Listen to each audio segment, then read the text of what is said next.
Alhamdulillah, segala puji bagi Allah atas segala limpahan nikmat-Nya yang tak putus-putus. Walaupun kita sebagai seorang hamba sering lalai terhadap nikmat Allah Subhanahu wa taala. Kita sering lalai dari mensyukuri nikmat Allah dan bahkan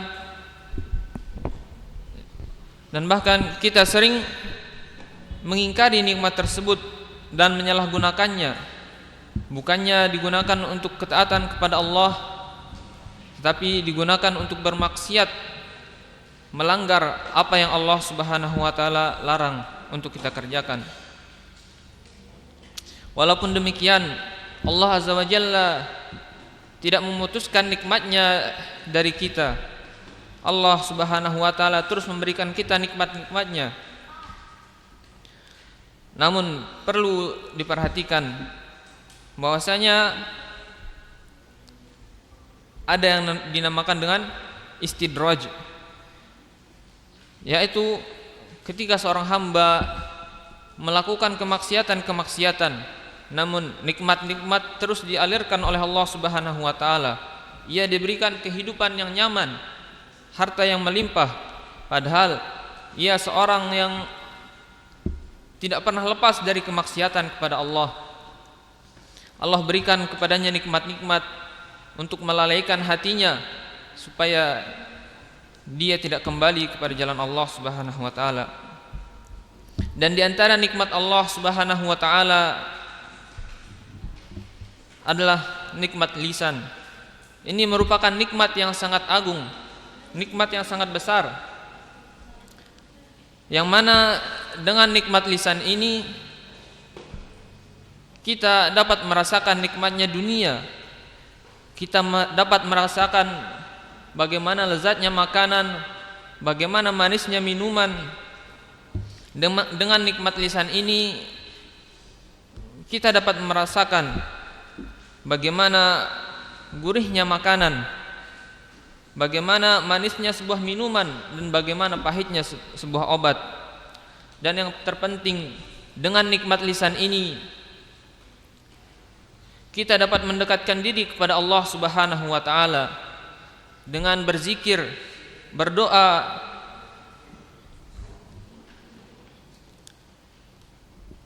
dan dengan lisan ini pula seorang hamba dapat terjerumus ke dalam azab Allah Azza wa Jalla dan murkanya. Sebagaimana disebutkan dalam hadis, Nabi sallallahu alaihi wasallam bersabda, "Innal 'abda la yatakallamu bil kalimati ma yatabayyanu fiha yazillu biha fin nari ab'ada mimma bainal masyriq wal maghrib." Sungguhnya seorang hamba yang dia mengucapkan sebuah kalimat yang ia tidak pastikan kebenarannya terlebih dahulu sebelum mengucapkannya, yang mana karena ucapannya tersebut ia terjerumus ke dalam neraka sedalam antara timur dan barat, hanya karena sebuah ucapan. Maka hendaklah kita memperhatikan apa yang terucap, apa yang keluar dari mulut kita, sehingga kita termasuk orang-orang yang selamat dari lisan ini. Salawat serta salam tak lupa kita haturkan kepada baginda Nabi kita Muhammad sallallahu alaihi wasallam, kepada keluarga, para sahabat, dan orang-orang yang mengikuti jalan mereka hingga tegaknya hari kiamat. Hadirin salat maghrib rahimani wa rahimakumullah. Ada sebuah ibadah yang mana ibadah tersebut memiliki keutamaan yang sangat banyak, dan ibadah tersebut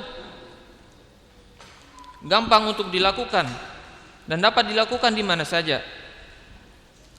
Untuk mengerjakan ibadah tersebut kita tidak perlu mengeluarkan harta, tidak perlu mengeluarkan tenaga. Ibadah yang dimaksud adalah berzikir kepada Allah Subhanahu wa taala, mengingat dan menyebut namanya.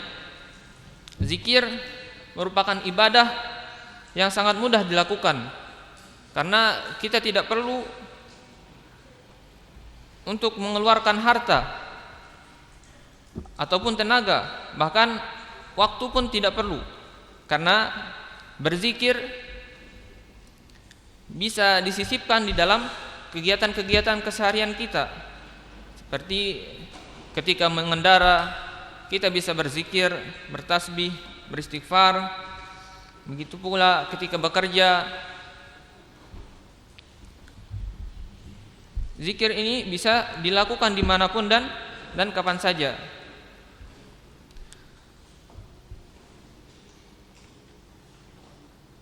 Dan di antara zikir yang semestinya dijaga dan dirutinkan oleh seorang hamba adalah istighfar, memohon ampun kepada Allah Subhanahu wa taala. Mengingat kita sebagai seorang manusia diciptakan dengan sifat kecondongan terhadap kemaksiatan, terhadap sesuatu yang disukai oleh hawa nafsu. Dan disebutkan dalam hadis bahwasanya manusia sangat sering melakukan kesalahan, sebagaimana dalam sabda Nabi sallallahu alaihi wasallam, kullu bani Adam khata'. Setiap anak Adam itu tidak luput dari kesalahan. Wa khairul khata'ina at-tawwabun. Dan sebaik-baik orang yang melakukan kesalahan adalah orang-orang yang bertaubat.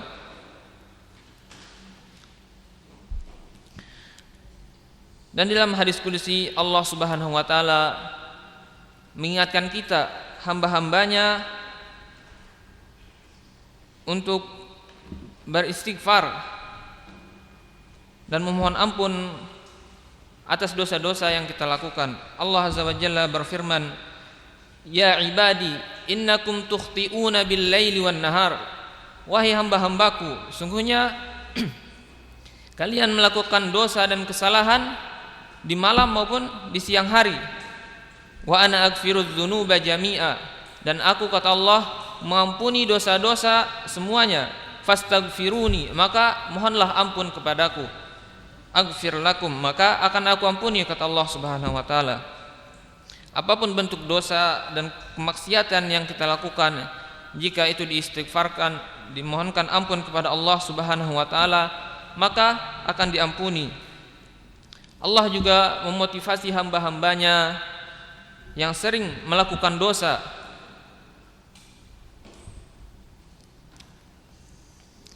supaya tidak berputus asa dari rahmat Allah Subhanahu wa taala.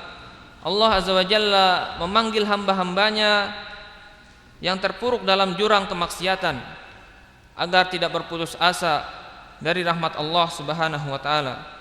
Allah Azza wa Jalla berfirman, qul ya ibadiyalladzina asrafu ala anfusihim la taqnatu min rahmatillah innallaha yaghfirudz dzunuba jami'a innahu huwal ghafurur rahim. Katakanlah, wahai hamba-hambaku yang melampaui batas atas diri-diri mereka, la taqnatu min rahmatillah, janganlah kalian berputus asa dari rahmat Allah Subhanahu wa taala. Innallaha yaghfirudz dzunuba jami'a, karena sungguhnya Allah mengampuni semua dosa. Sungguh Dia Maha Pengampun lagi Maha Penyayang. Dan istighfar ini memiliki banyak sekali faedah dalam kehidupan kita.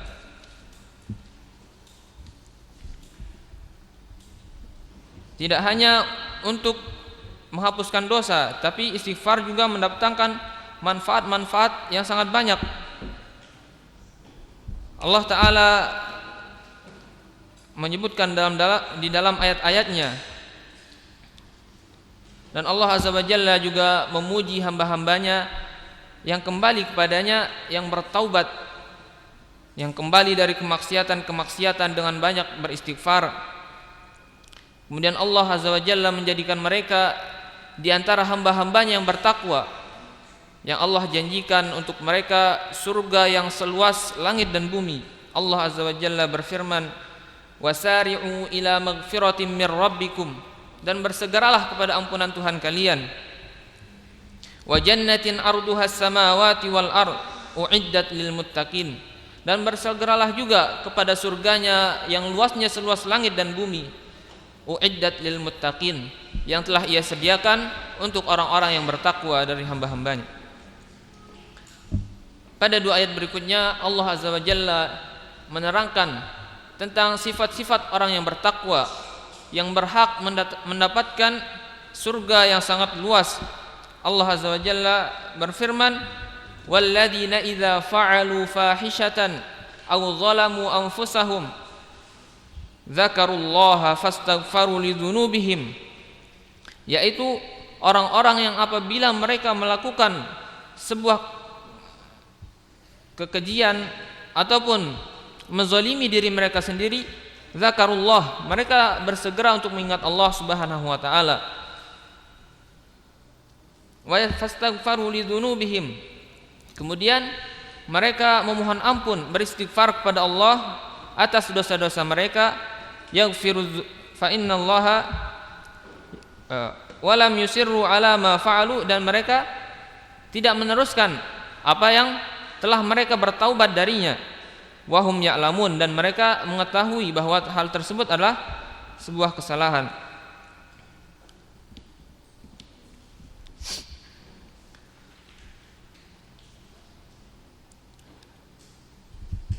Dan istighfar ini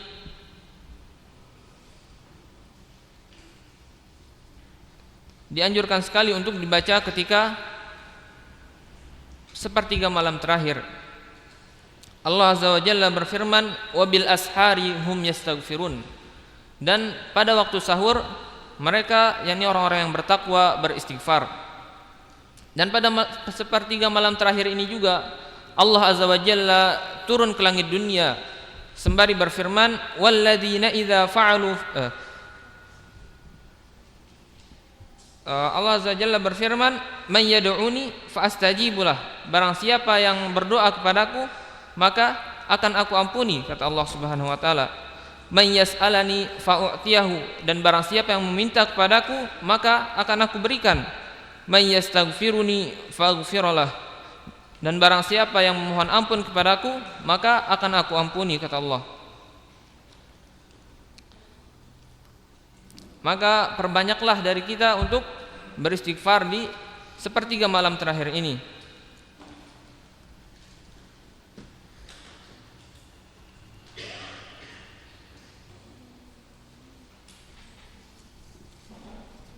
Dan istighfar ini juga merupakan tanda atau ciri-ciri orang yang beriman, orang yang memiliki keteguhan dalam keimanannya. Istighfar mencirikan kuatnya Islam seseorang dan keyakinannya, serta tanda kedekatan seorang hamba kepada Rabb-Nya. Istighfar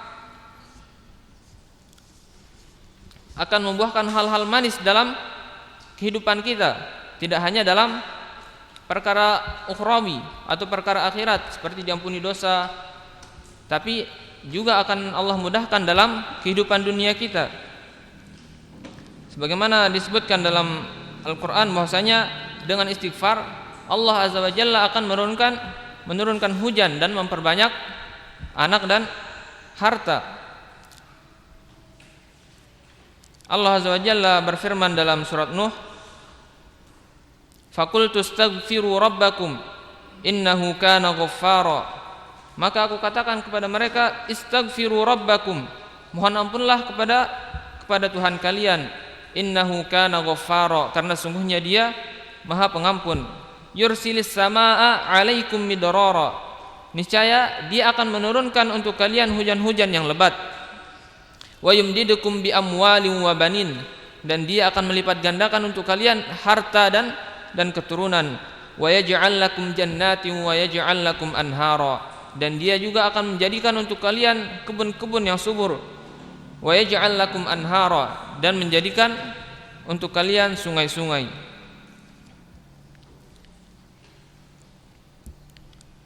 Dan di antara keutamaan istighfar, ia merupakan sebab utama turunnya rahmat Allah Subhanahu wa taala, yang mana rahmat Allah merupakan kunci untuk masuk ke dalam surganya. Allah Azza wa Jalla berfirman, "Laula tastaghfirunallaha la'allakum turhamun." Mengapa kalian tidak memohon ampun kepada Allah supaya kalian menjadi orang-orang yang mendapatkan rahmat-Nya, orang-orang yang dirahmati oleh Allah Subhanahu wa taala.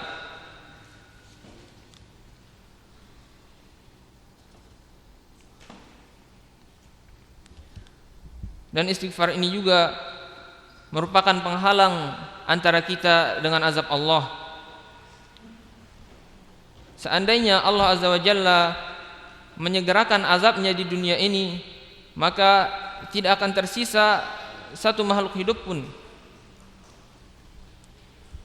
Dan salah satu benteng dari azab Allah adalah istighfar.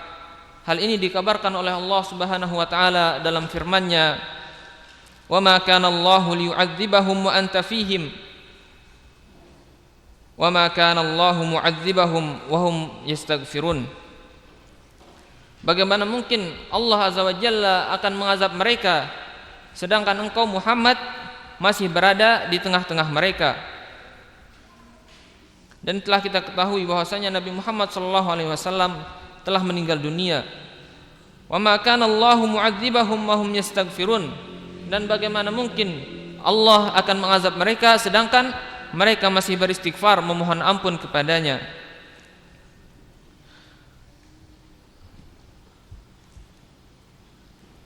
Jamaah hadirin salat maghrib rahimani wa rahimakumullah. Nabi kita Muhammad sallallahu alaihi wasallam adalah orang yang telah diampuni oleh Allah Subhanahu wa taala. Dan beliau pada masa hidupnya dikabarkan bahwasanya beliau adalah orang yang pertama kali akan membuka pintu surga. Namun beliau sallallahu alaihi wasallam mengatakan, "Wallahi inni la astaghfirullah wa atubu ilaih fil yaumi aktsara min 70 marrah." Demi Allah, kata beliau, sesungguhnya aku meminta ampun kepada Allah Subhanahu wa taala dalam sehari lebih dari 70 kali. Maka kita sebagai manusia biasa yang dosa-dosanya belum pasti untuk diampuni dan belum tentu akhir dari perjalanan kita apakah di surga Allah kita berdoa untuk mendapatkannya ataukah neraka Allah Subhanahu wa taala dan kita mohon perlindungan darinya. Semestinya kita lebih banyak lagi untuk beristighfar kepada Allah Subhanahu wa taala.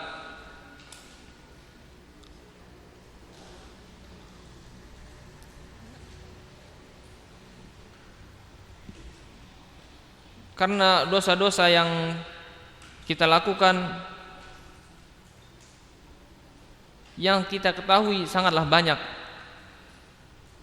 Itu belum termasuk dengan dosa-dosa yang tidak kita ketahui. Maka istighfar adalah sesuatu yang semestinya untuk kita rutinkan dalam keseharian kita. Jangan hanya dengan mencukupkan diri dengan istighfar setelah sholat.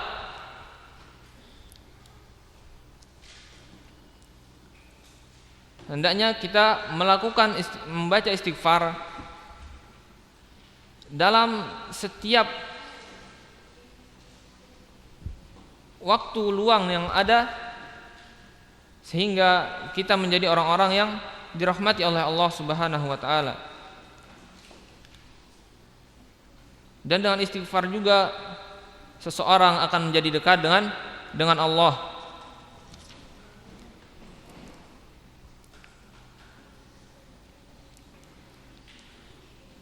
Sehingga ketika ia berdoa, Allah Azza wa Jalla akan mengabulkan doanya. Doanya akan menjadi mustajab. Sebagaimana yang dikisahkan bahwasanya suatu ketika Imam Ahmad rahimahullah tiba-tiba ingin untuk melakukan safar, padahal beliau tidak ada hajat. Beliau tidak sedang ingin mencari hadis, tetapi terbetik dalam hati beliau untuk melakukan safar. Maka bersafarlah beliau ke sebuah daerah. Kemudian beliau singgah di sebuah masjid untuk melaksanakan salat maghrib. Kemudian beliau menunggu datangnya waktu salat isya. Setelah selesai dari salat isya, Imam Ahmad rahimahullah, karena sudah malam, beliau ingin beristirahat di masjid tersebut. Namun kemudian takmir masjid tersebut memerintahkan beliau untuk keluar. Imam Ahmad pun keluar ketika itu, namun beliau tidak langsung pergi dari masjid. Beliau berbaring di teras masjid. Melihat Imam Ahmad masih berbaring di teras masjid, marbot tersebut datang kemudian menyuruh beliau untuk meninggalkan masjid tersebut. Melihat kejadian tersebut, ada salah seorang pembuat roti yang ketika itu hendak pulang ke rumahnya. Maka dia pun mengajak Imam Ahmad rahimahullah untuk bermalam di rumah beliau. Ketika bermalam di rumah tukang roti tersebut, Imam Ahmad menceritakan bahwasanya tukang roti tersebut tidak pernah diam mulutnya dari beristighfar kepada Allah Subhanahu wa taala. Ketika ia membuat adonan rotinya, ia beristighfar. Setelah makan dan setiap waktu luangnya ia gunakan untuk beristighfar. Ketika datang waktu pagi, Imam Ahmad rahimahullah bertanya kepada penjual roti tersebut, "Wahai fulan, apakah yang sudah engkau dapatkan dari istighfarmu tersebut?" Maka tukang roti tersebut mengatakan, "Alhamdulillah, aku telah mendapatkan apapun yang aku inginkan. Setiap kali aku berdoa, Allah Azza wa Jalla mengijabahkan doaku. Allah Subhanahu wa taala mengabulkan doaku, kecuali satu doa. Hanya satu doa yang Allah Azza wa Jalla belum kabulkan dari doa-doaku." Kemudian Imam Ahmad bertanya, doa apakah itu? Kemudian tukang roti tersebut mengatakan, "Sungguhnya aku berdoa untuk bertemu dengan Ahmad bin Hanbal." Sebelumnya tukang roti tersebut tidak mengetahui siapa yang dia ajak untuk bermalam. Setelah mendengar hal tersebut, Imam Ahmad mengatakan, "Wallahi, istighfarmu tersebutlah yang menyeretku keluar dari rumahku." Ini merupakan sebuah kemuliaan yang Allah Azza wa Jalla berikan bagi hamba-hambanya yang senantiasa beristighfar kepadanya.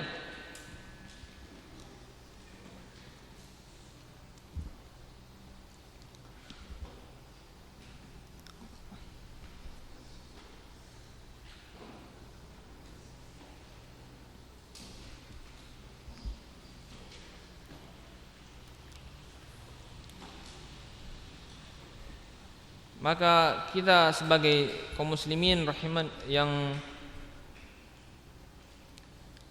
belum pasti kehidupan kita ke depannya, yang ketika berdoa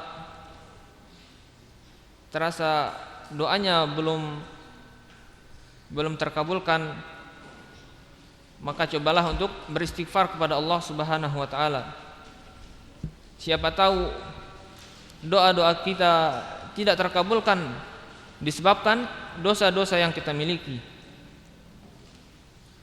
Karena semua apa yang kita rasakan di dunia ini berupa musibah ataupun kesusahan, maka bisa dipastikan itu semua diakibatkan dari dosa-dosa yang kita miliki. Sebelum Allah Subhanahu wa taala membersihkan dosa-dosa tersebut dengan bala dan cobaan, maka kita beristighfar kepadanya, memohon ampun atas dosa-dosa tersebut agar Allah Subhanahu wa taala menghapuskannya dengan istighfar kita.